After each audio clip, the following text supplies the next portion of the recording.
We're going to continue to look at the life of Moses this week and him as our role model. And I realized that in the story of Moses and Israel, there's many situations I'm actually not looking at, right? There's lots of different aspects to the journey, but we're kind of being selective in looking at their story because I really want to bring out some things about Moses and his example for us, how he led the people, how he was an example to them, and how he found solutions for the problems that Israel was facing. Because, no matter what our individual callings are, whether it's to, leadership or whether it's just being a believer and being a witness and a light, God is looking for those who can follow the example of Moses as a part of the church of the last days, because he is the role model for us of how we can be like one who stands before the Lord of the whole earth and dwells in his presence. And so this morning, I'd want to look at two of the tests that Israel faced in the wilderness. We know that they had 10 of them. Maybe we'll look at others later on, but there were two of them I wanted to just look at with you. And I want to see how God worked a miracle in these tests, but yet he was looking for a response in their hearts in the miraculous, the miracles in the wilderness. And so when you're a leader, or not even in a place of telling people what to do, but sometimes you're just in people's lives, right? And they're being tested. It's like you're being tested too, because you're walking with them and you're trying to help them, and you're in one sense you're going through it with them. And so here's the reality of Moses, because we're looking at him as Israel's going through their journey.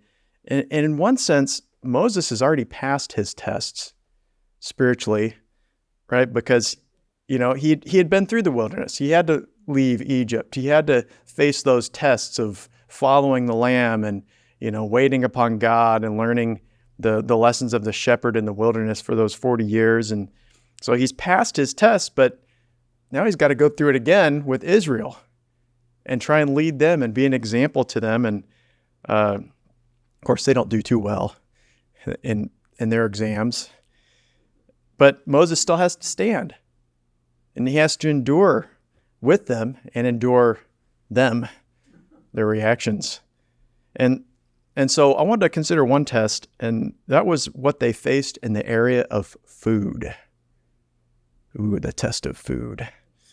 In Exodus chapter 16 and verse 1, it says, "They took their journey from Elim, and all the congregation of the children of Israel, they came to the wilderness of Sin, which is between Elim and Sinai.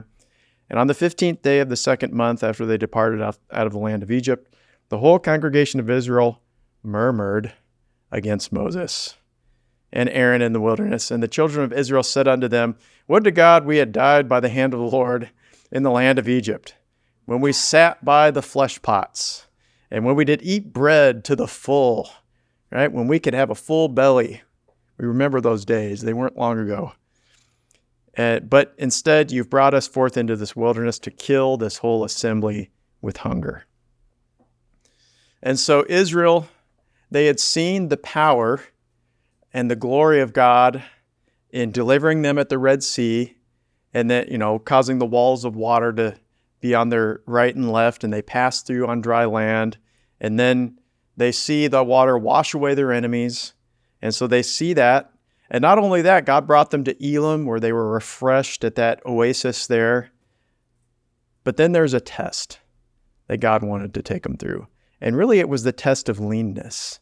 And I think that's what we can understand, because, there are times when maybe God would take us through times of hunger or something, or in the natural. But I think what that can speak to us is the test of leanness. Where appetites are not being satisfied. And sometimes God orchestrates times of leanness for us to go through, maybe limitations, where he's speaking through his word, or maybe he just orchestrates it, right? Maybe some of us, have been through times of economic leanness, right? Where you check your bank account and it's lean, right? But there's other ways that can apply, right? Not just economic. It could be maybe in a certain thing we desire, but God's limiting that. Maybe it could be a lack of fellowship or a lack of excitement. Life is mundane because there's not a lot of exciting things happening, right? Or just something we want to see happen. But in that situation, we can understand from Israel's story that God is trying to work. He's trying to do something. However, Israel murmured against Moses and Aaron, which was really they were murmuring against God. That word murmur is actually, it's an interesting word in the Hebrew. It's used most times as lodge, right? Like someone would lodge somewhere. Well, it's also used as tarry, abide, continue, and then also complain. Right? But it's the sense of being obstinate and, kind of like a donkey. We've probably all seen pictures or videos or something of someone trying to get a donkey to go from point A to point B, but they dig in their heels and they're trying to pull on the reins and, they're making the donkey noises and they're just not moving because they're not in the mood.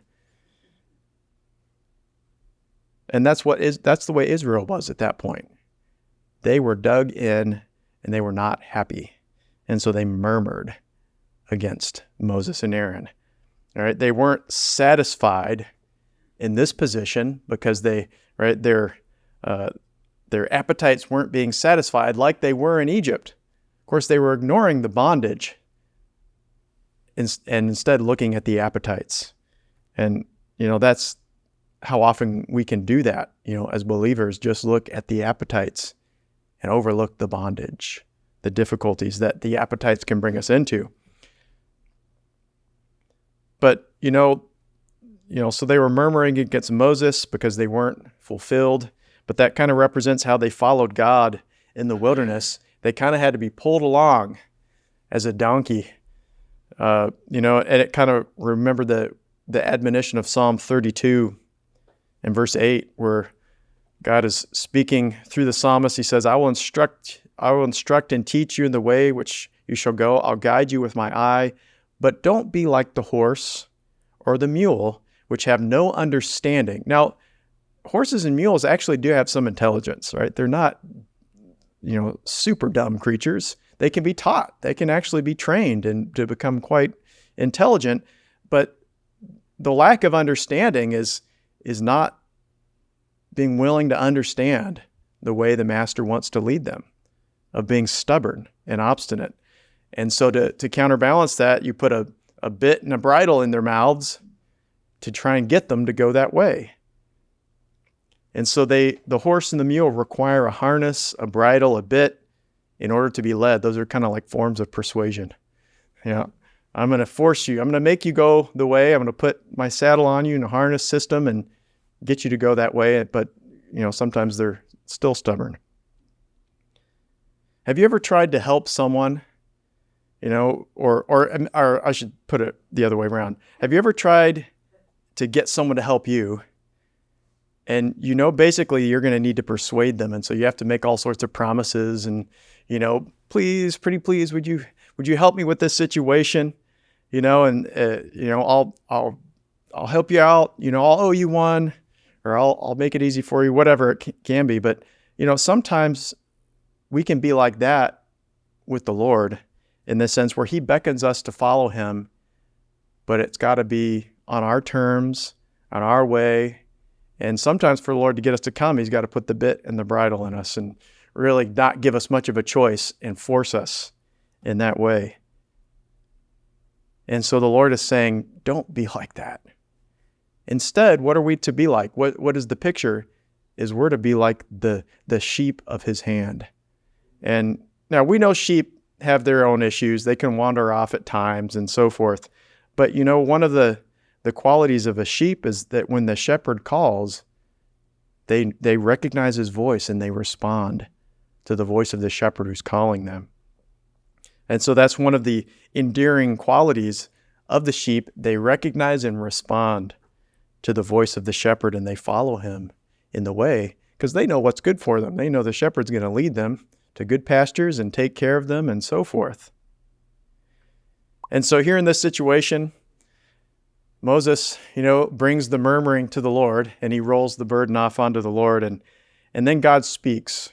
In Exodus 16 and verse 4, it says, Then said the Lord to Moses, Behold, I will rain bread from heaven for you, and the people shall go out and gather a certain rate every day, that I may prove them, that I may test them whether they will walk in my law or not. And so really the time of leanness was orchestrated by God to prove or to test them, to see if they were going to follow him in the lean times as well as in the abundant times, the miraculous times. And so he ordained bread from heaven, and we know that as manna. That was what the word the Israelites gave. But of course, for New Testament believers, that has a meaning for us, is that God wants to feed us with his word, his living word that comes down from heaven. And just as the Israelites had to go out day by day, we have to seek the Lord each day to receive strength and what would sustain us to keep us going forward in our journey.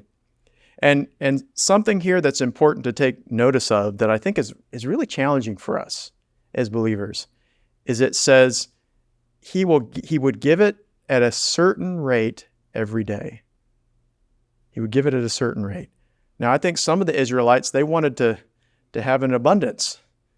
But when they did that, it stank and bred worms, and God was not happy with them. Right? And they had to learn that. They only got a portion for that day. Sometimes we try and press the Lord for answers, right? For understanding about future situations, or worries. And we're stymied when we just don't get an answer. And sometimes we get frustrated. It's not because of what God's done. It's because, he ordains a daily bread, a supply of what we need, of his word, of his understanding, of his leading. And so for our lives, God does not give us manna for tomorrow. He gives us manna for today. And for the challenge for us is we have to rest in that. We have to trust that today God will give me what I need, and then he'll give me what I need tomorrow. But it's not tomorrow yet, so I can't be concerned with that. We just have to learn to look to him. And I think that in the days to come, that's going to become so much more important, that we learn to live day by day with his word and his supply, right? Because we're talking about supplying, our desires and our needs and wants and so forth.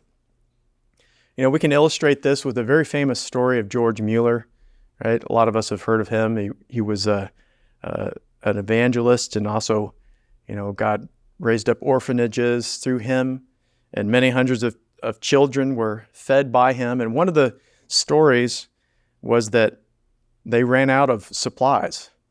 And so one morning they had nothing to feed the children. Well, he felt that he should set the table for food. And he had the children there, and there was no food. And all of a sudden there was a knock on the door. And it was the baker. And the baker said he had been unable to sleep because he was sure the Lord wanted him to bake bread for the children. So he got up early and he baked bread, and he brought the bread, and he's like, "Can you use this?" And he said, "Yes, we can use it." And the children had fresh bread. As soon as he left, there was another knock on the door, and it was a milkman. And his cart had broken down right outside of the orphanage. And he said, "This milk's going to go bad because I can't move the cart. I don't know if a wheel fell off or something, but it can't move. And so, can you use this milk?" And he said, "Of course we can use the milk." And so the children were able to have bread and milk for them. But, it was like Mueller had come to that place where he was able to trust God for that moment, for that day's need, even for just one meal. I don't know what what if he turned to the Lord and said, okay, Lord, what about lunch? Right? I don't know what they did. God provided in a different way. But it's like they had learned to rest in the fact that God would meet their needs for that day. Or Mueller, rested that God would meet the needs of those many that were put under his care. And, God wants us to learn to rest in his provision, in his manna, day by day. And sometimes it's natural provision, sometimes it's spiritual provision, or it's a word that we need. But we can have confidence that we can come to his throne and find grace in time of need. Sometimes that's the hardest part for me. Lord, can I have grace, and can I have like an abundance, and can I have it all right now? But he says, I'll give you grace when you need it. I'll give you the answer when you need it. I'll give you, my spirit. But the whole implication is when you need it, at the time, at the appointed time. Sometimes he tests us and he waits till the 11th hour, but it's never beyond that. And so Israel, God was trying to teach them to trust in him day by day. Of course, they wouldn't have that, unfortunately. They didn't follow the example of their role model, Moses. They never really could come to that place of being content of following the Lord and trusting him day by day. Another Psalm 106, that talks about their journey, it says, they believed his works, his words, they sang his praise. This is kind of referring to crossing the Red Sea, right? There was the song of Moses and the song of Miriam, and they were praising the Lord. And only a few days later, they're murmuring, right? And that's verse 13. They soon forgot his works. They did not wait for his counsel, but they lusted exceedingly in the wilderness, tempted God in the desert. So verse 15, he gave them their request, but he also gave them leanness in their soul. So here's the danger. If we dig in our heels like Israel, God might even give us our request eventually. But along with the initial satisfaction of receiving what we desire, there's a long-term consequence, and that's a leanness in our innermost being. And really that comes from, not trusting in the Lord. That comes from being self-reliant and looking for what we desire. And so it's so much better to say, Lord, choose for me. Oh, don't give me everything I want, just what you think I need. And there's such satisfaction in trusting God in that way. Now, one last thought about this story is, instead of Israel's response, I think we can look to the Apostle Paul of what he said to his church, because he was tested. He went through good times and not so good times, and he learned something from those experiences. In Philippians 4:11, he was telling the Philippian church what he had learned. And he said, not that I speak in respect of want, for I have learned that in whatever state I'm in, I've learned to be content. I know how to be abased, right? I know how to have nothing and less than nothing and have everything taken away. And I know how to abound, where, God blesses abundantly. Everywhere and in all things, I am instructed to be full and to be hungry, to abound and to suffer need. That's the context for verse 13. I can do all things through Christ who strengthens me. How often have we quoted that? I can do all things through Christ who strengthens me.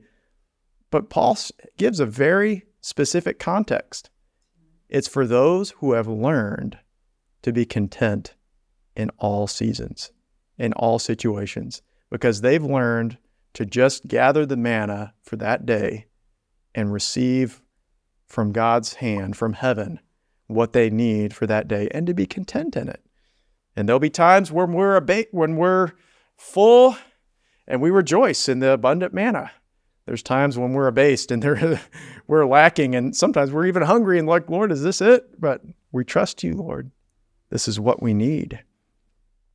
But in doing that, we find contentment, and in that position, we can do all things through Christ who strengthens us. One more example. I'll do faster on this example.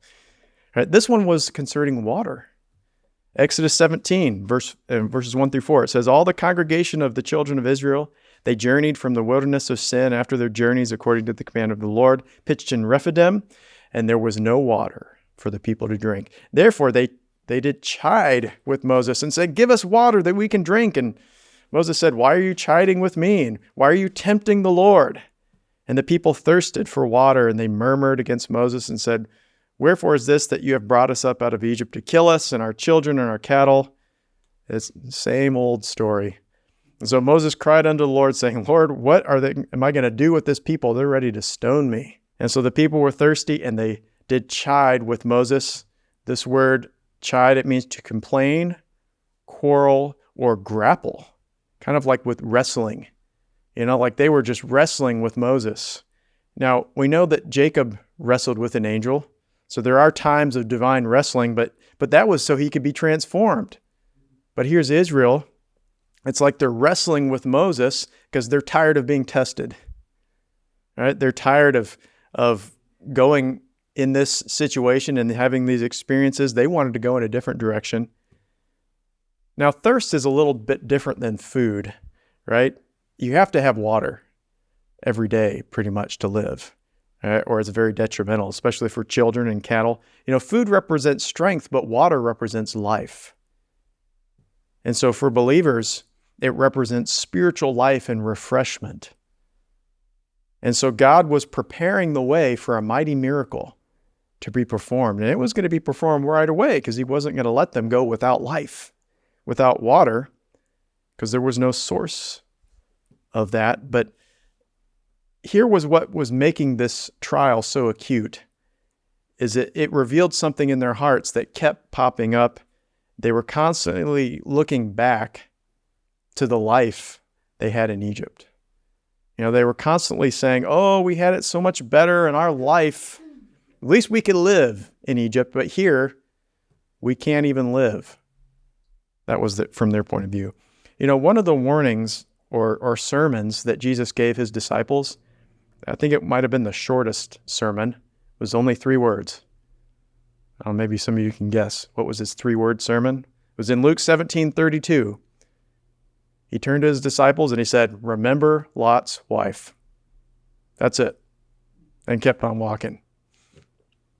But, as disciples, we're not to forget that admonition. And what is it? Really, it's that there's certain things in life we must forget. And we have to look away from. Now, we know Lot's wife, she became a pillar of salt, which is kind of interesting, a pillar of salt. But, really a pillar is just minerals that have become hardened and crystallized. And it kind of turns into a rock. But that kind of reminds us of another admonition of Christ in his Sermon on the Mount, where he said that we're the salt of the earth, and if our salt loses its savor, it's good for nothing. It's just tossed out. It's no longer useful as a preservative agent, which is the main use of salt back in the day. Salt that was no good, it's because its state has been changed. All right, salt at its basic form is sodium and chloride, but that lasts forever, really. It can't really go bad. But if it absorbs moisture, it can harden and clump, and then if there's heat, it can actually turn after a while, turn into a rock. And you can't really use it for anything. All right? And so here we have Lot's wife. She kept looking back and became so focused on what she didn't have, or what God was asking her to give up, or what she was losing, that she became like salt that lost its savor, its effectiveness, and became good for nothing, just hard and inflexible. And that's the result of just looking at what we want and what we think we should have. It makes us hard and inflexible, like salt that's lost its savor. And so what is the answer? What do we need? Well, God's answer was for Moses to go to the rock. And he was to go, in this case, he was to smite the rock and the water would come forth. And so the rock we know represents Christ. And Jesus told the woman at the well, he said that she could keep drinking from this well naturally, but she would always be thirsty. She would never be satisfied. But instead, he would satisfy her innermost being with living water. As he said in John 4:14, he said, "Whoever drinks of the water that I will give him will never thirst, but the water that I shall give him shall be a well of water springing up to everlasting life." And so God wants to give us a water to flow that brings everlasting and spiritual life. We can still go through the dry seasons, and we need that water to flow up in us. And sometimes in those seasons, we're passing through situations, for that water to keep flowing, sometimes we got to do some digging, right? We have to dig the well, and so that water can spring up. And sometimes that can speak of prayer, of crying out to God, of digging in His Word for the life to flow. Other times we have to unstop our well because the enemy keeps throwing rocks in there, speaking of offenses or hurts or different things the enemy wants to try and block our well with. But then there's other times when the rock has to be broken. Sometimes God can bring us to a crossroads where we have to look forward and not back. And in that, there has to be a breaking of ourself. There has to be a breaking from the past, from our will. But in that, we find that the water of life will flow like a river in the wilderness. And that's why God brings us into the wilderness, to test us, but to accomplish a good work. And the end of that story was a river flowed in the wilderness. And isn't that what we're crying out to God for? Because it seems pretty dry out there, and we're asking for the river of God to come. Well, sometimes there has to be a breaking along with that. That rock has to be broken. And so we see these two examples of Moses leading Israel. And we know that Moses had to pass these tests. He passed it in Egypt, where he chose to let go of the pleasures of sin for a season where he could have had everything, but instead he chose to live as God would lead him in the wilderness. And he learned to live by what God would give him. And he drank from the river of God in that sense. And he learned to trust in the living God, to be content in that. And so, there is those times where God will test His people. And He'll lead us through times of leanness, but in that He wants to teach us to feed from every word that comes from His throne, to hear Him day by day and receive sustenance in time of need, so that we learn to be content in how He leads us and how He provides. And that in that time of drought, it's an opportunity to develop a new flow of His river. And so God will work as He might point out some things we need to take our eyes off of and some things we have to surrender or yield afresh. But in that breaking comes a mighty flow of new life from His throne. And that's the true miracle in the wilderness.